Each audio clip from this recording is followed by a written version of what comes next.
ہمارا بچہ یا جس سے ہم بہت زیادہ پیار کرتے ہیں اگر ہم سے کوئی چیز مانگتا ہے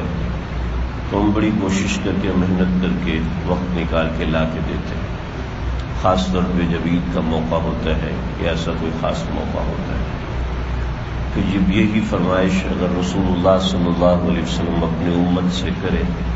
تو امتی کو کتنا خیال کرنا چاہیے۔ آپ علیہ السلام نے فرمایا کہ جب بھی جمعے کا دن آئے تو مجھ پہ درود و سلام کثرت سے پڑھا۔ بخاری اور مسلم میں یہ روایت ہے، مسند احمد میں روایت ہے کہ جمعے کے دن مجھ پر درود و سلام کثرت سے پڑھا کرو کہ اس دن درود و سلام مجھ پر پیش کیا جاتا ہے۔ جمعے کے دن کا خاص عمل یہ ہے کہ آقا علیہ الصلوۃ والسلام کے اوپر درود و سلام کی کثرت کی جائے،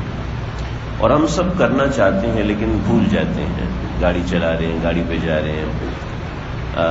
کوئی کسی مصروفیت میں لگے ہوئے ہیں۔ بڑا آسان طریقہ ہے کہ اپنے ہاتھ میں تسبیح رکھیں۔ اگر تسبیح رکھنا دشوار ہے تو آج کل بڑے چھوٹے سے کاؤنٹر مل رہے ہیں، 60-70 روپے کے مل رہے ہوتے ہیں، تو اپنے ہاتھ میں لگا کے رکھیں، اس میں پڑھنے میں کوئی دشواری بھی نہیں ہوتی۔ آپ اگر اس کو ہاتھ میں رکھیں گے، پڑھتے جائیں گے تو جب دیکھیں گے تو پتہ ہی نہیں چلتا 300-400 بڑے آرام سے ہو جاتا ہے، پتہ ہی نہیں چلتا 1000-2000 آرام سے ہو جاتا ہے۔ تو درود و سلام کی کثرت رکھیں۔